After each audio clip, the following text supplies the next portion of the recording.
Hello mga tea! So for today's video ay magdi-DIY po ako ng avocado shake na binigay sa akin ni Ate Irene nung isang araw. So nahinog na siya ngayon. So ngayon pipili ako ngayon ng yellow para may sagawa ko ng aking gagawin. So ayan lang po yung nabili kong yellow. Wala po kasing ice cube. Oh my god! Pero okay na rin yan. At ayan na nga mga tea. Inihanda ko na po pala ang ating mga gagamitin. So, mga gagamitin natin dyan ay yellow. Siyempre, hindi nawawala ang avocado. At ang ginamit ko nga palang pampatamis dyan ay condensed. Kayo ba? Ano ba ginagamit nyo pampatamis para sa avocado? At ayan na nga mga tea.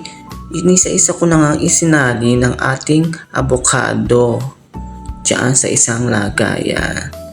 So, kanya din po ba kayo gumawa ng avocado shake? Comment naman kayo dyan sa baba kung ganyan din. So, ayun na nga. Hinalo-halo ko lang nga at dinurog-durog katulad ng pagdurog sa puso mo. Charot. Pagkatapos nga natin durog-durugin at halu-haluin, so lalagyan naman natin ng condense at yellow para magkaroon na ng lasa at lamig ang ating avocado. Ayun na nga, tapos na natin halu-haluin ang ating avocado. So, isasalin ko na sa baso para matikman na natin kung tama ba yung lasa ng ating ginawang avocado. So, ayan.